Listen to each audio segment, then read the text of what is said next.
Good day, this is Professor Will, CPMD PhD. Today's Monday, July 5th, 2021. It is 3:58 and 42 seconds, p.m. Eastern Standard Time. Today's research, how humans and flies experience taste. So let's hop to it here. More filling, tastes great. How flies and maybe people choose their food. Date July 5th, 2021. Source, Yale University. Flies have discriminating taste, like a gourmet pursuing a menu.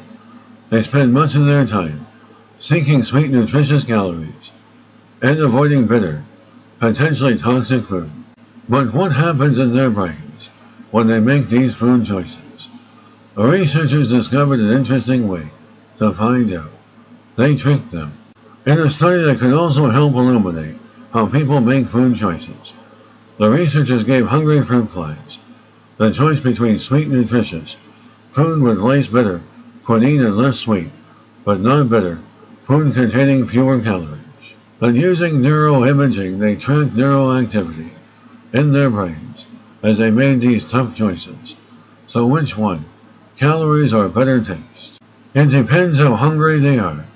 The hungrier they are, the more likely they will tolerate bitter taste to obtain more calories.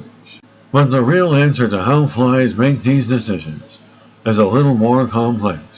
Flies relay sensory information to a portion of their brain called the fan-shaped body, where signals are integrated, triggering what amounts to the insect version of an executive decision.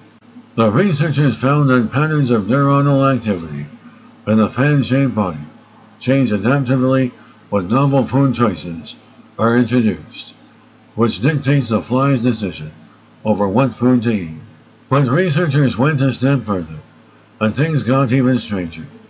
They found they could change a fly's choice by manipulating neurons in areas of the brain that feed into the fan-shaped body.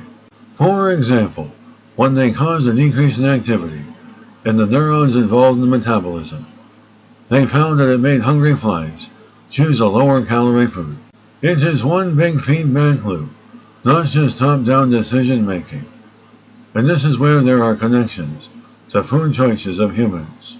Neuroactivity in both a fly's brain and a human's brain are regulated by the secretion of neuropeptides and the neurotransmitter dopamine, which in humans help regulate sensations of reward.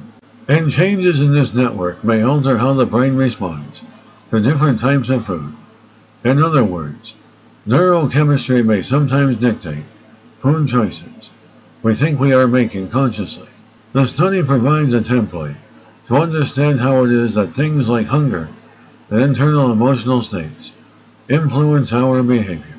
Good day, this is Professor Will, CPMD PhD, on microbiology, bioinformatics, and pathophysiology. This video was created for educational purposes only.